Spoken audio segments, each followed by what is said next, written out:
Sabi nga nila, may mga lindol na di mo mararamdaman sa lupa.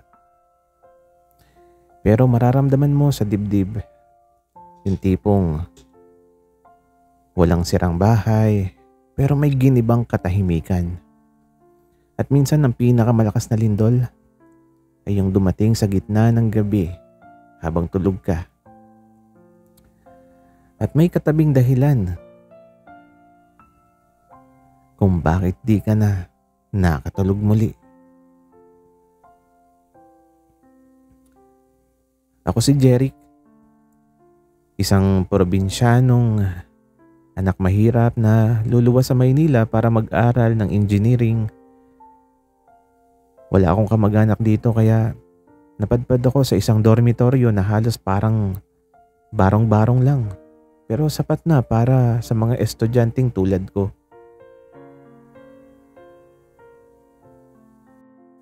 Simple lang ang buhay ko. Klase, karinderya, tulog. Hanggang sa isang araw may dumating na bagong roommate. At doon nagsimula ang lindol sa kama. Pagpasok sa kwarto may isang lalaki roon. Nakaupo sa kama, may hawak na gitara at nakangiti na para bang walang problema sa mundo. Bro, ikaw siguro si Jeric. Ako nga pala si Buboy, sabi niya, sabay abot ng kamay. Medyo nanginginig yung kamay ko nung kamayan ko siya. Hindi dahil kinakabahan ako, kundi kasi ang pogi niya. Moreno, medyo payat pero may laman. At yung ngiti niya parang may sariling ilaw.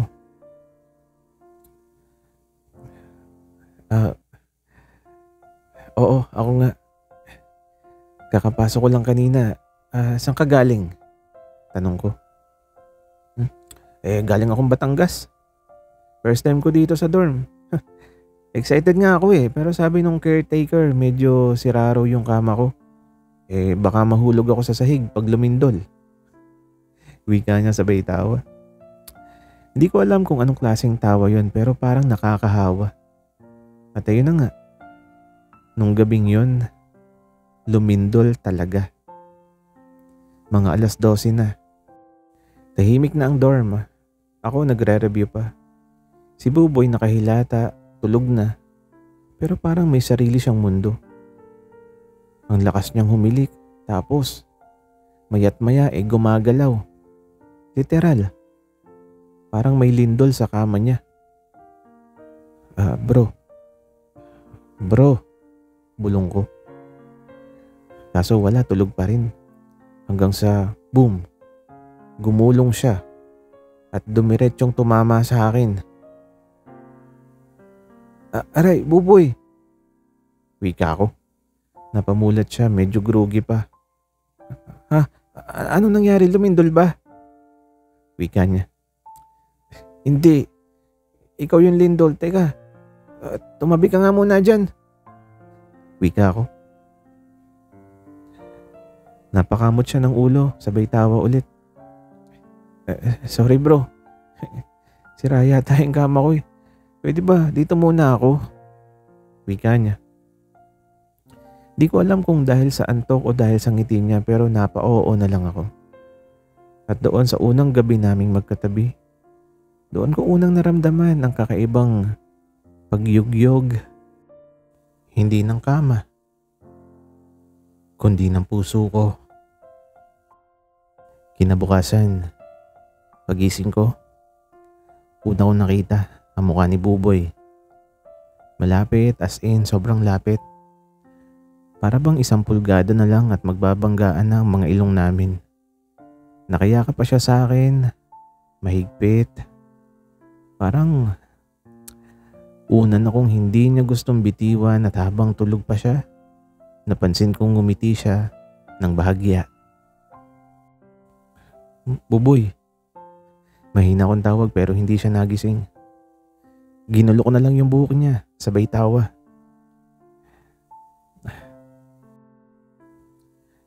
Pagkatapos ng klase, sabay kami kumain sa karinderya sa tapat ng dorm. Si Buboy madaldal, masayahin. Parang lahat ng tao sa paligid niya ay nagiging magaan. Ako naman tahimik lang pero sa loob-loob ko parang may unti-unting nabubuo. Bro, alam mo bang ang ganda ng tulog ko kagabi? Sabi niya habang ngumunguya ng adobo. Napakunot ako ng noo. Tapos sabi ko, syempre sa kama ko ikaw natulog, 'di ba? Tumingin siya sa akin nang nakangiti sabay sabi, hindi sa kama bro, sa tabi mo. Natawa ko pero sa totoo lang, may kung anong kumurot sa dibdib ko. Yung tipong hindi mo alam kung nakakakilig ba o nakakatakot. Pagdating ng gabi, nagkakantahan na naman gamit yung lumang gitara niya. Bro, pakinggan mo to. Ginawa ko to kanina sa break time. At ayun, kumanta siya, simple lang, parang kwento lang ng dalawang taong sabay natutulog sa maliit na kama. Pero sa bawat linya, parang ako yung tinutukoy niya. Lalo na nung part na paggabi na at wala nang ingay, may katabing di ko maipinta ang ngiti. Tahimik lang ako pero sa loob ko, parang may malakas na aftershock ulit. Hindi na tulindol sa kama, kundi sa puso kong unti-unti nang nagigising sa kakaibang damdamin. Pagkatapos niya kumantang, ngumiti siya. Jeric, salamat. Ang sarap mong katabi. Kasama. Napatawa ako, sabi ko naman. Buboy, baka dumoble ka na naman ng lindol mamaya. Ngumisi lang siya, sabi niya. Kung ganun, sana every night may aftershock.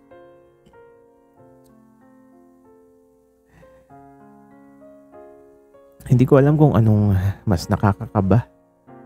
Yung periodic exam ko sa algebra o yung katabi ko si Buboy na parang hindi marunong tumulog ng maayos.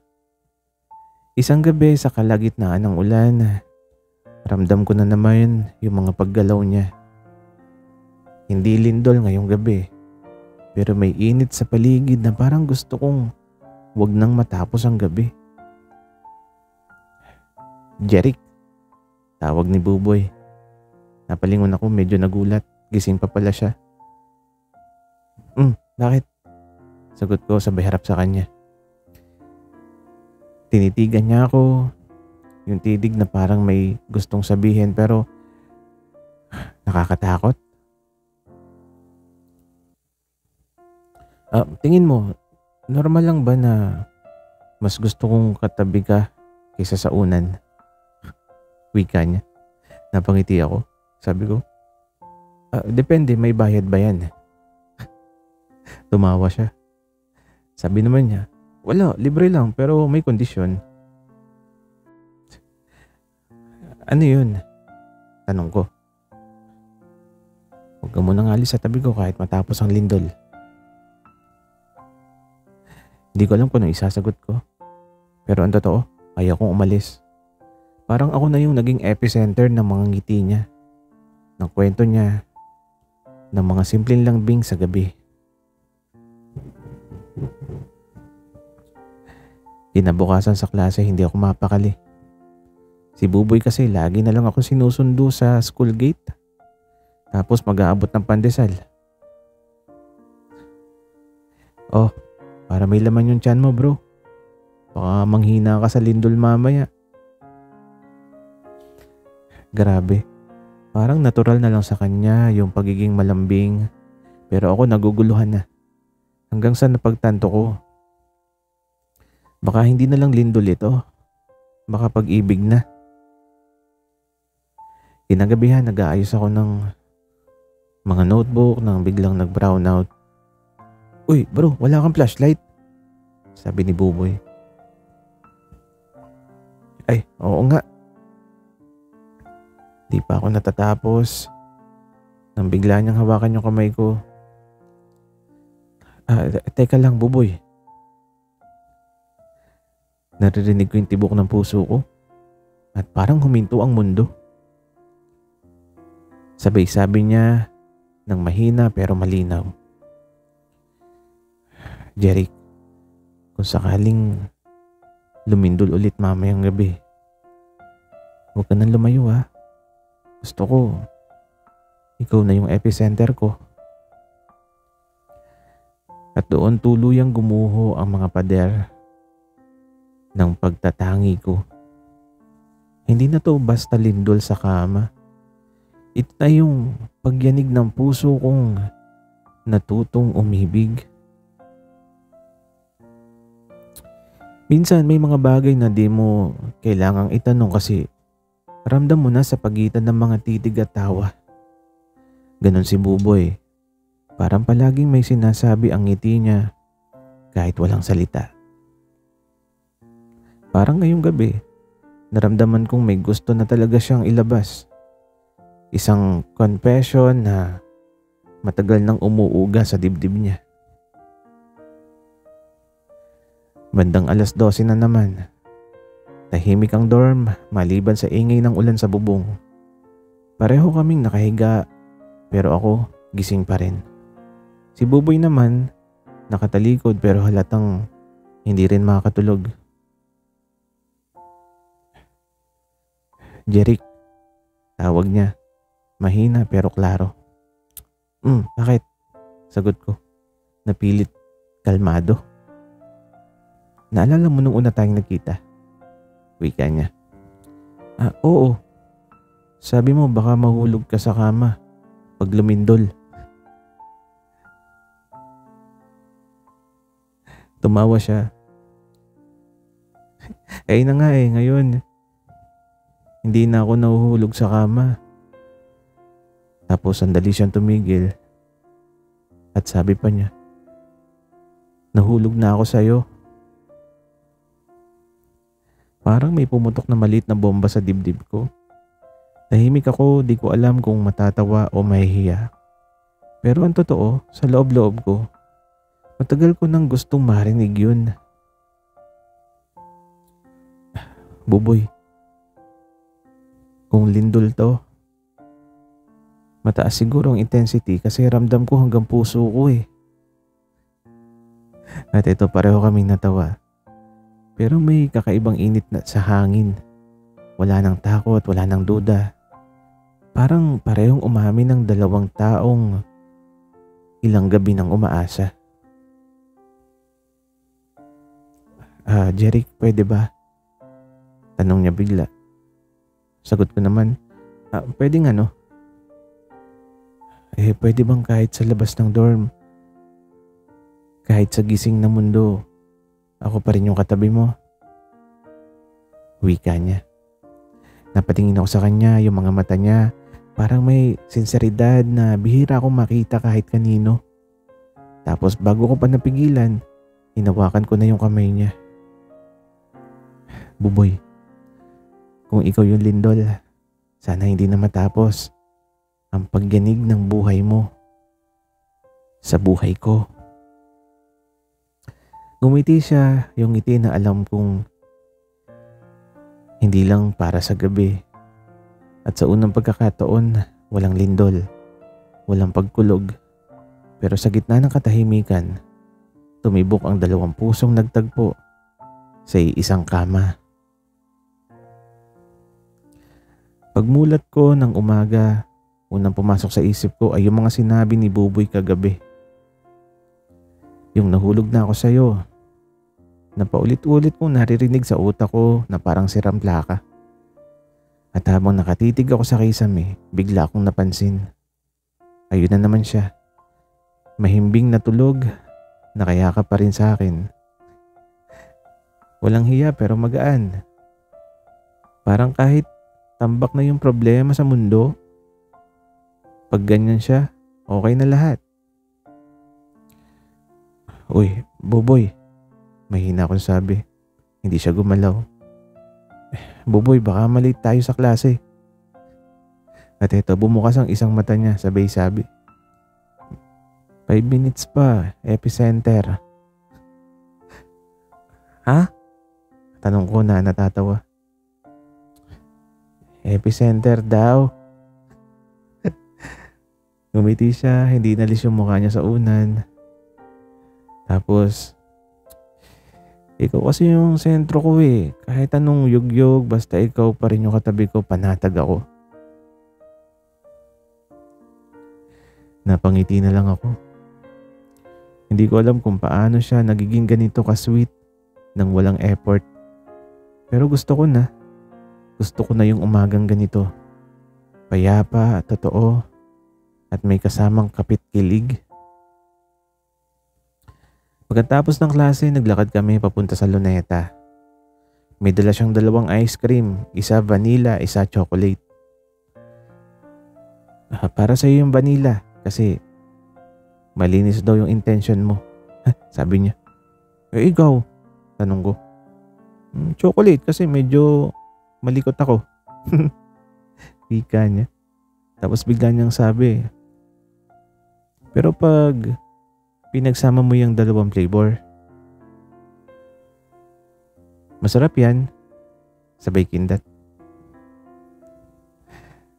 Tawa kami ng tawa, walang tensyon, walang takot, walang tinatago. Parang lahat ng iniingatan kong emosyon unti-unting bumibigay sa lambing niyang parang natural na lindol. Di mo alam kung kailan darating, pero sigurado kang mararamdaman. Pag-uwi sa dorm habang nagsasampay ako ng mga labahin, bigla niyang nilapitan ako mula sa likod.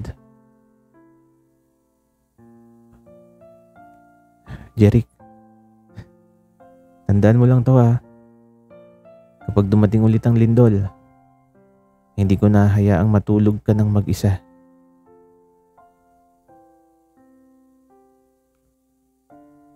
Tiningnan ko siya sabay sabi, kung walang lindol? Umiti siya at sinagot, gagawa ako. May mga lindol na nagsisimula sa ilalim ng lupa. May mga damdaming nagsisimula sa ilalim ng mga ngiti. Akala mo matibay pero sa gitna pala nito, may fault line na unti-unting gumagalaw. Isang tanghali habang nag-aayos ako ng gamit sa dorm, napansin kong wala pa si Buboy. Usually kasi sabay kaming umuuwi mula sa klase. Lumipas ang ilang oras pero wala pa rin. Pagtingin ko sa ibabaw ng mesa niya, may bukas na notebook at doon ko nakita isang papel na may sulat kamay. Mga liriko ng kanta pero may isang linya na tumama sa akin.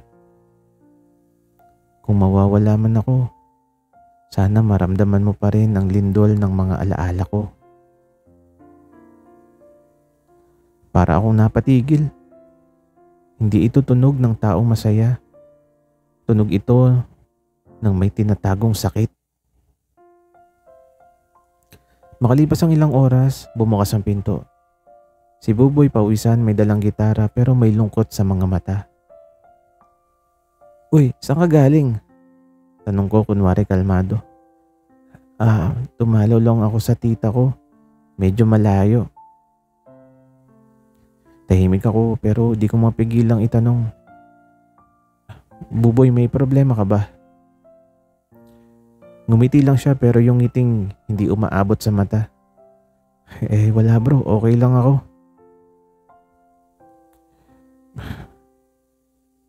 Buboy, hindi mo kailangan itago. Alam mo bang kahit wala kang sabihin nararamdaman ko? Saka ko lang nakita yung luha sa gilid ng mata niya. Jeric,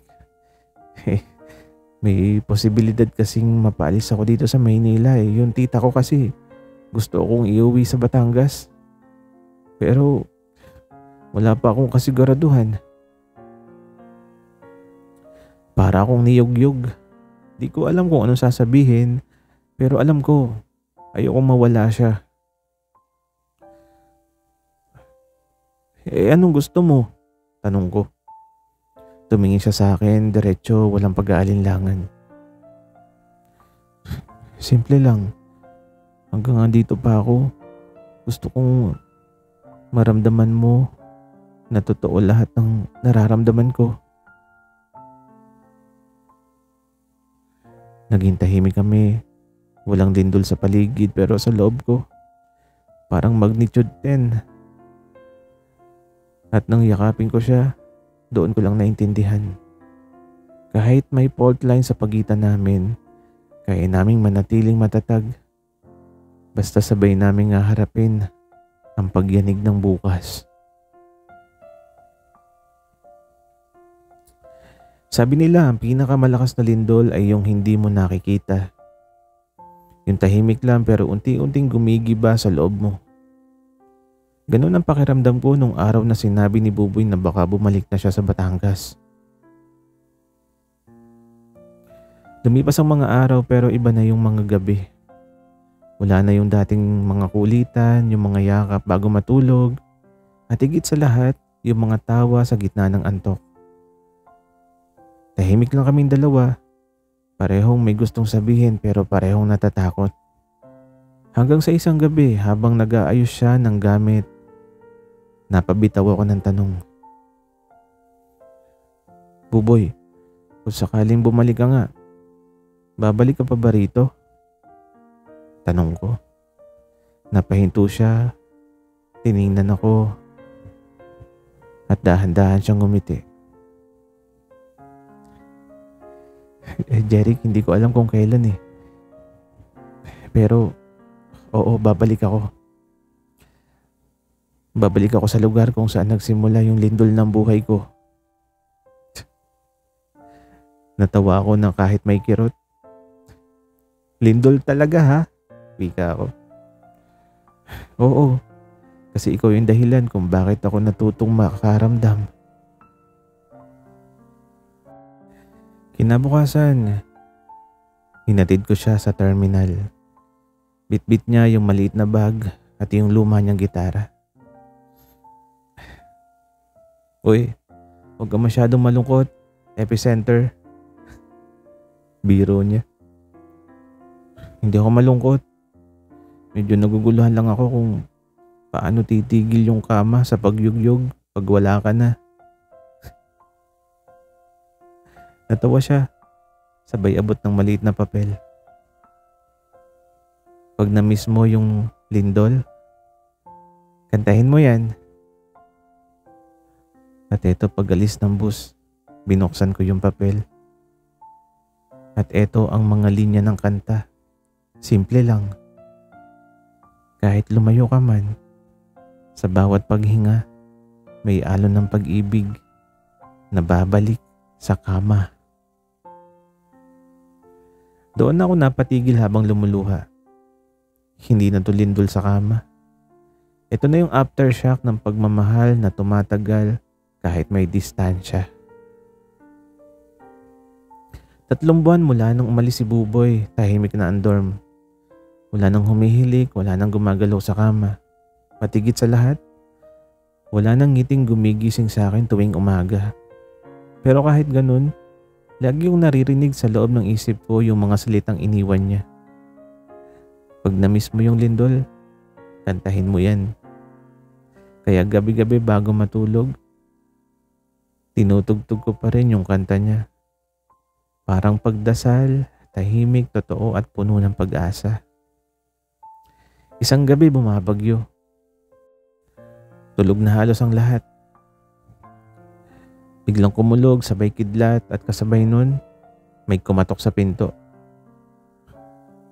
3 katok. Akala ko multo. Pero pagdungaw ko basang-basa. May hawak na gitara at nakangiti.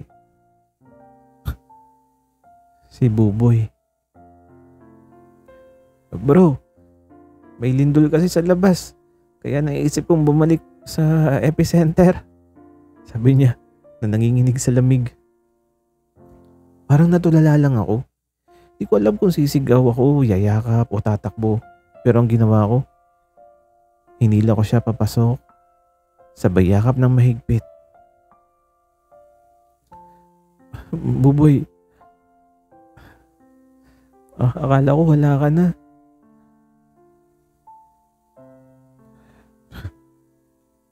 na wala na akong balak bumalik. Wika niya. Tapos sabi pa niya, hindi ko rin kinaya eh. Walang araw natahimik ako, lahat may aftershock pag wala ka. Napahinga ako ng malalim at sabay sabi, akala ko tapos na yung lindol. At ito ngumiti siya, tumingin sa akin at sabi niya, hindi pa. Kasi yung totoo, Jeric, ikaw pala yung dahilan kung bakit tuloy-tuloy ang pagyanig ng puso ko. At habang humihina ang ulan, habang pareho kaming nakatayo sa gitna ng maliit na dorm na minsan naming tinutulugan ng magkatabi, narinig ko ulit yung tunog ng kama, yung pamilyar na ingay na puno ng tawa at saya. Hindi ko alam kung lindol o puso lang naming dalawa. Ang sigurado lang, bumalik na ulit ang pagyanig ng saya sa buhay ko.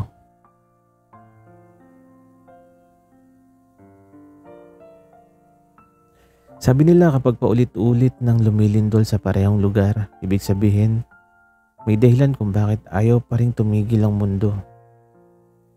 Ganon siguro kami ni Buboy. Paulit-ulit kaming binabalikan ng tadhana dahil may kwento pa kaming dapat tapusin. Mula nang bumalik siya, parang bumalik din yung kulay ng dorm. Si Buboy maingay pa rin, makulit at mas lalo pang naging malambing. Ako naman, di ko na kailangang magpanggap. Aminado na ako sa sarili ko. Mahal ko na siya. Isang gabi habang nagluluto kami ng pansit canton, budget meal ng mga estudyante, bigla siyang nagsalita habang hinahalo ang noodles. Jeric, naalala mo yung una nating gabi dito? Yung halos mahulog ako sa kama? Wika niya. At eto napatawa ako. Oo naman. Ikaw yung unang lindol sa buhay ko. Tapos ito ngumiti siya, sabi niya, ngayon gusto ko na sanang maging lindol din ng buhay mo eh. Pero hindi na yung nakakagulat. Yung tipong mararamdaman mo araw-araw pero masaya. Tiningnan ko siya. Sabi ko pa, anong ibig mo sabihin? Sabay abot niya ng maliit na singsing. Gawa lang sa lumang gitara na string. Wala naman akong pera pero gusto ko lang na iparamdam sa iyo na seryoso ako. Kahit anong aftershock ang dumating, nandito pa rin ako. Hindi ko na napigilan yung luha ko. Simple lang yung eksena pero ramdam ko yung katapatan. Buboy, sigurado ka ba? Epicenter, kung sakaling magkalindol ulit, ikaw pa rin yung tatakbuhan ko. Hindi ko kayang mag-evacuate sa ibang puso. Wika niya. Sabay tawa kaming dalawa eh. Sabay yakap din. At sa gitna ng tawa at kilig, parang naramdaman ko ulit ang pamilyar na pagyanig sa kama. Uy, Buboy, gumagalaw na naman yung kama. Ngumisi lang siya. Hindi yan lindol, Jeric. Puso ko lang yan. Kumakabog. Minsan hindi mo kailangan maramdaman ng lupa para malaman na may lindol. Kasi minsan ng puso mo mismo ang yayanig. Graduation day namin noon. Simple lang yung suot ko. Barong na inarkil ako pa sa may rekto. Pero pakiramdam ko, artista ako. Si Buboy naman nakasmile buong araw. Sabi niya, Jeric, tingnan mo oh. Tayo yung magkatabi sa pila. Tadhana to. At ito natawa ko. Pero sa loob-loob ko, oo nga. Mula umpisa hanggang dulo, magkatabi nga kami. Sa dorm, sa pagising, sa pagtulog at ngayon, sa tagumpay. Pagkatapos ng seremonya, nagyaya si Buboy. Gusto mo bumalik tayo sa dorm? Last night natin doon, baka mamaya pag alis natin, iba na yung titira. Kaya ito, pagdating namin, wala nang tao, tahimik, walang ingay. Walang kalansing ng pinggan o yabag sa hallway. Kami lang. Naupo siya sa kama at ngumiti. Naalala mo nung unang gabi natin dito? Sabi mo, malikot akong matulog. At eto natawa ako. Kasi naman halos mahulog ka na sa kama mo, kagagalaw. Ika ako. Tumingin siya sa akin, seryoso pero malambing. Ngayon Jeric, kung gagalaw ulit yung kama, hindi dahil sa lindol ha. Sabay niyang hinawakan yung kamay ko. Mainit. Totoo. Walang halong biro, walang halong takot. Buboy, tayo pa rin na kahit saan mapunta. Ha? Sabi ko. Ngumiti siya, yung ngiti niyang punong-puno ng kasiguraduhan. Tayo pa rin hanggang sa huling pagyanig ng mundo. Wika naman niya. At doon naramdaman ko ulit yung lindol, hindi sa ilalim ng kama, kundi sa loob ng dibdib ko. Yung uri ng lindol na hindi mo gugustuhing tumigil. Sa bawat lindol ng buhay, may mga bahay na guguho, may mga tulay na babagsak. Pero may mga puso ring titibay, yung kahit pa ulit-ulit yung manig ang mundo, mananatiling magkadikit. Ako si Jeric. At ito ang aking secret file. Ang kwento naming nagsimula sa kama at tinapos ng pagmamahal na kahit lindol, hindi kayang paghiwalayin. Makalipas ang 5 taon, wala na ako sa Maynila. Umuwi ako sa probinsya pero hindi mag-isa. Kasi kasama ko pa rin si Buboy. Nagpatayo kami ng maliit na coffee shop sa tapat ng lumang paaralan namin. Ang pangalan? Kapit Lindol. Sabi ni Buboy, para kahit tahimik yung araw mo, may konting yayanig pa rin. Tuwing umaga, siya yung nag-aasikaso sa mga customer. Lagi siyang maingay, bungis-ngis at yung tipong kahit hindi mo kilala, mapapangiti. Ako naman nasa likod lang, nagtitimpla ng kape, tahimik lang pero laging nakatingin sa kanya. At sa tuwing magtatama ang mga mata namin, parang bumabalik ang lahat. Yung unang gabi sa dorm, yung kama, yung tawa, yung mga pangarap. Minsan, tinanong ko siya habang nagliligpit kami ng mesa. Buboy, kung sakaling lumindol ulit ng malakas, anong gagawin mo? Umiti siya ng pilyo. Siyempre, hahawak pa rin ako sa'yo. Kasi ikaw yung pinakamatatag kong sandigan. At sa mga salitang yun, napangiti ako. Kasi totoo, kahit ilang lindol pa yung duman sa buhay namin, walang mas malakas kaysa sa pagmamahal naming hindi kailanman bumitaw.